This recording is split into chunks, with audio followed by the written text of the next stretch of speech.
길게는 몇 주, 짧게는 며칠 동안만 존재하다 사라지는 화려한 테마파크.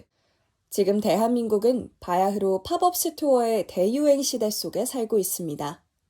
과거에는 소비가 단순히 상점에 들어가 물건을 고르고 가격표를 확인하는 행위에 그쳤다면 오늘날 현대인들의 소비 방식은 완전히 달라졌습니다.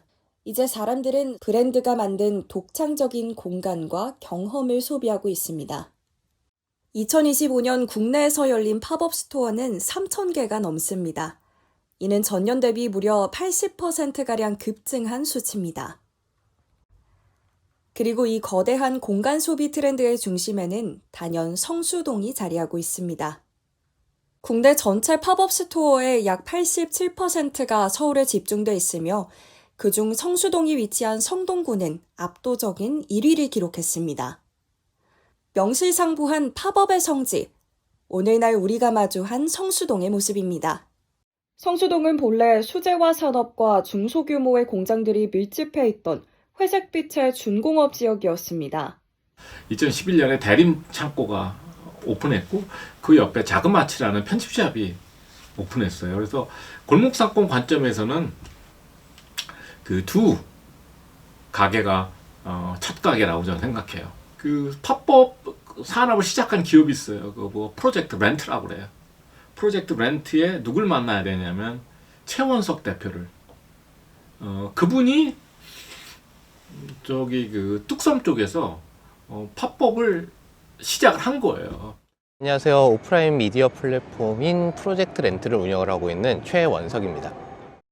제가 생각하는 건 결국은 사람들은 소비할 컨텐츠가 있어야 움직인다고 생각을 해요. 그런데 사실 일반적인 지역보다 성수는 압도적인 컨텐츠의 공급량이 많죠.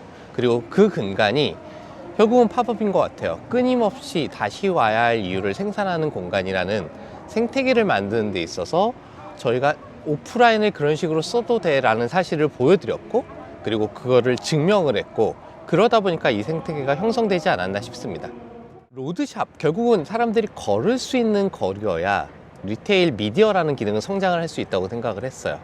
그래서 그걸 제공하기에 좋았던 게 성수였고, 그리고 또 한 가지, 그때만 해도 성수는 지금 분위기와는 정말 많이 달라서 플레이어들끼리의 끈끈함이 좀 있었어요. 여기에 저런 좋은 게 생겼네? 추천을 해주고, 커뮤니티 같은 성향이 있는 유일한 지역이었어요, 당시에. 그러다 보니까 이 지역에서라면 사람들이 함께 즐길 수 있겠다 라는 확신을 가졌던 거고, 그래서 사무실을 성수로 이사를 하면서 프로젝트 렌트를 시작을 했습니다. 과거의 헤리티지 위에 자본과 트렌드가 더해지자 성수동은 이른바 연무장기를 중심으로 가장 빠르게 변화하는 공간이자 팝업 산업의 거점으로 재탄생했습니다. 가장 중요한 본질적인 변화는 전통적인 온드미디어라고 하는 미디어들이 더 이상 사람들에게 도달하지 않아요. 저희는 더 이상 TV를 보지 않고요, 본방을 보는 사람은 산삼 같은 존재가 되기 시작을 했어요. 자, 그럼에도 불구하고 결국은 커뮤니케이션을 해야 되는데 어떤 채널에서 하는 게 유의미한가가 본질적인 질문인 것 같아요. 그래서 갈수록 저희는 오프라인의 존재를 새롭게 재해석을 하는 단계로 온 거고, 그 선상에서 성수동이라는 곳이 활성화된 게 아닐까 생각합니다. 현재에도 수많은 브랜드가 소비자들의 눈길을 사로잡기 위해 이곳으로 모여들고 있는데요. 사람들은 왜 그토록 성수동, 그리고 팝업 스토어에 열광하는 것일까요? 팝업이 자주 있어서 한 달에 2번 정도 오는 것 같아요. 성수는 보통 2주일에 한 2~3번씩 오는 것 같고, 보통 성수에 팝업 스토어랑 카페가 유명해가지고 보통 거기 많이 가는 것 같아요. 뭐 무신사에서도 이번에 이벤트해서 자주 오잖아요. 그래서 이벤트들이나 아이돌이 약간 광고를 하면 사람들이 자주 찾는 것 같아요. 한정 기간과 아니면 한정 굿즈, 아니면 색다른 추억 때문에 많이 오는 것 같아요. 사실 콘텐츠가 너무 없어서 그렇다고 생각해요. 예. 우리나라에서 이제 할 수 있는 콘텐츠가 너무 제한적이다 보니까. 트렌드에 맞춰 빠르게 지어지고 유행이 지나면 흔적도 없이 사라지는 성수의 팝업 스토어. 주민들은 이를 어떻게 체감하고 있을까요?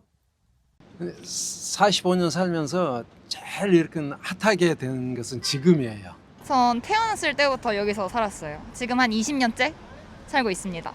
이제 한국인들 사이에서는 이제 좀 아름아름 놀러 가는 플레이스였다면 요즘은 이제 외국인들이 한국에 방문하면 서울에서 꼭 들리는 명소가 됐다? 이 정도로 느끼고 있습니다. 10년 정도 살았어요. 지금처럼 팝업이 많아지기 전부터 살고 있어서 동네가 바뀌는 걸 계속 보고 있는 느낌. 환해져서 좋아요, 좋기는. 사람은 많아도 밝아, 거리가 다. 하지만 빠른 변화의 이면에는 매일같이 거대한 쓰레기 산이 쌓이고 있습니다.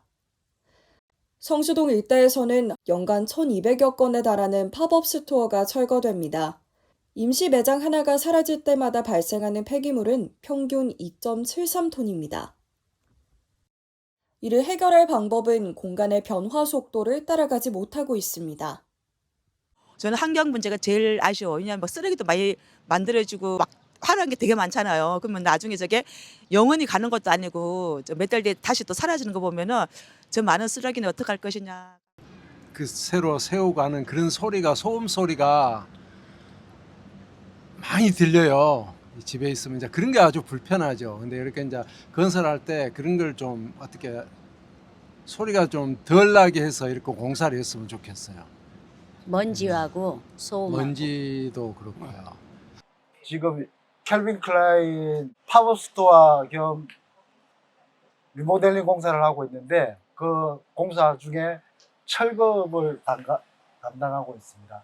관할구청이나 관할 동사무소에서 이 공사를 하게 되면 관리를 하게끔 되어 있어요. 공사는. 그래서 제일 우선이 민원이 우선이에요. 주민들의 민원이 발생하게 되면 공사를 할 수가 없어요. 하나의 단점은 주민들 피해를 최소화하기 위해서 선 조치를 하게 되면 그만한 노동력이나 금액이 들어가니까 그에 대한 공사비가 업이 되겠죠. 이는 오랜 시간 성수동을 삶의 터전으로 삼아온 주민들의 일상에도 크게 영향을 주고 있습니다. 일단 사람이 많으니까 통행 같은 게 불편하고 또 차가 마음대로 교통. 못 드는 거, 교통이 좀 불편하고. 차가 집 앞으로 못 오고 일단 여기 사는 주민들은 저기 성수역에서 내려서 걸어오고 걸어 나가서 또 타야 되고 승용차를 그렇게 해요. 저는 그냥 편하게 나왔는데 그날 팝업에 어떤 연예인이 온 거예요. 그러다 보니까 아무래도 거리에 팬들이 너무 많이 모여서 그쪽 거리를 통제해서 제가 둘러서 가야 했던 그런 경험이 있습니다. 사람들도 많고 소음도 심해가지고 힘들어하는 것 같아요. 그러니까 그 이제 조그마한 가게는 또 뒤로 밀려나거나 이제 권리금 받든지 한마디로 작은 가게들이 없어지고 화려한 건물들이 다 탈바꿈 한다는 거죠. 서로 다양하게 있어야지만 예쁜 이제 성수동이 되는 건데 그게 없어지고 있죠. 성수동이 변한 것은 그냥 변했다고 말하면 안 돼. 천지가 개벽을 했다고 해야 돼. 성수동에 내가 들어온 지가 2002년도에 들어왔어. 월드컵 때 여기 와서 축구를 봤는데 그때는 이 앞에가 다 철공석 시커먼 건물이었어. 한 7, 8년 전부터서 갑자기 커피숍이 난립되면서 우리 성수동이 구두 오고 자동차 오고 인쇄소 오고 어느 사이인가 점점 빠져나가. 집세가 오르면서 빠져나간다는 얘기지. 성수동이 어마어마한 그 발전을 했는데 내 시각으로 봤을 때는 이런 발전은 바람직한 발전이 아니야. 동네의 정체성이 자본에 밀려나는 젠트리피케이션의 씁쓸한 단면입니다. 과연 우리는 이대로 성수동을 소모품처럼 소비해도 괜찮을까요? 팝업 스토어가 있는 건 좋은데 그래도 빨리 있다가 빨리 사라지는 게 어찌됐든 보면 장점이다 단점이라고 생각을 하기 때문에 그래도 한번 할 때는 뭔가 재활용이 되는 걸로 이제 만들었으면 좋겠다는 생각을 항상 가지고 있었어요. 유행에 따라서 계속 바뀌는 공간보다는 약간 그 단기적으로는 비용이 더 많이 들더라도 한 가지 공간을 좀 분할해서 테마로 꾸미는 게 맞지 않을까요? 계속 한 가지 공간을 돌려쓰기에는 부담이 많이 될 것 같습니다.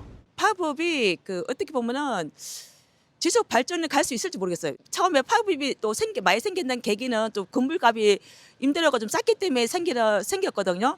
계속 너무 유명해지면 또 언젠가는 그런 신사역이나 뭐 이런 데처럼 좀 또 다른 데로 옮겨가지 않을까 하는 생각은 해요, 사실. 일단 지금 굉장히 핫플이라는 생각이 들고 그와 이면으로 어쩌면 팝업의 쓰레기나 뭐 이런 교통 체증이나 이런 것들이 있기 때문에 제가 생각했을 때 요즘 이제 성수 근처에 신당동도 굉장히 뜨고 있는데 이제 성수동에 밀집되는 게 아니라 성수동 근처 지역들도 같이 활성화가 되면 좀 더 좋지 않을까. 팝업이 없어지기보다는 지역과 공존하면서 주민 생활과 환경 문제도 고려하고 예를 들어서 지역 가게 협업이나 폐기물 줄이기나 소음을 줄이는 게 좋을 것 같아요. 이제는 도시와 사람, 그리고 환경이 함께 상생할 수 있는 새로운 공간 소비 방식을 고민해야 할 때입니다. 성수동도 빨리 그 성수동 내에서 역할 분담을 해야 돼요. 응? 그럼 그거에 맞게끔 도시계획을 해야 되고 또 정부도 관리해야 되는 게 맞아요. 그래서 획일적으로 보면 안 되고 그러니까 팝업도 그런 거예요. 팝업도 지금 추세를 보면 CBD 업종이 될 거예요. 그래서 성수동 중심부에 팝업들이 모여있는 어떻게 보면 백화점 대신에 그런 새로운 유형의 CBD가 아마 거기에 출연할 거예요. 이제 문제는 성수동을 다 CBD로 채울 수가 없잖아요. 홍대가 그렇듯이 홍대 입구는 CBD인데 그 뒤에 골목상권이 지금 연남동이니 연희동이니 뭐 상수동이니 뭐 여기에 망원동이니 잘 발달돼 있잖아요. 그러니까 홍대 생태계가 굉장히 건강한 생태계예요.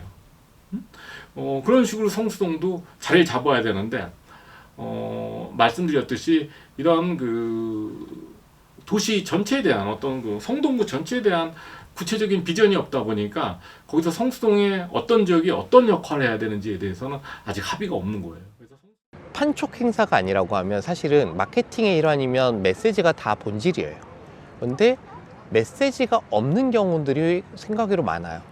그건 그냥 일방적인 판촉이 될 뿐이죠. 결국 좋은 팝업이라는 건 얼마나 화려한가가 아니라 얼마나 내가 사람들이 공감하고 같이 즐길 수 있는가가 저는 본질인 것 같아요.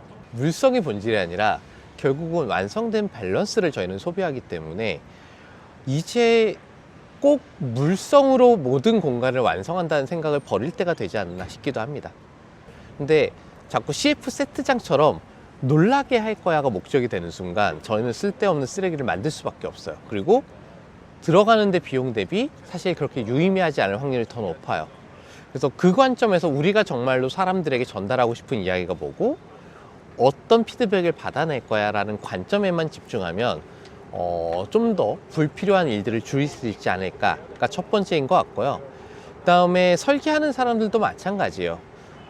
처음부터 설계를 할 때 불필요한 관점으로 뭔가를 꾸미게 하는데 목적을 두는 설계를 하는 순간 쓰레기는 폭증해요. 이 공간이 왜 존재해야 됩니까? 라는 질문에만 집중을 하면 저희는 훨씬 더 적은 에너지로 사람들에게 훨씬 더 좋은 경험을 줄 수도 있어요. 지금 이 공간도 사실 공간의 소유주가 성동구예요. 어느 순간 가격을 높이다 보니까 작은 브랜드들이 팝업하기 너무 어려워졌어요. 근데 저희는 처음에 작은 브랜드들과 함께 시작을 했잖아요. 그래서 성동구한테 작은 브랜드들이 끊임없이 유입할 수 있는 구조를 만들어야 됩니다.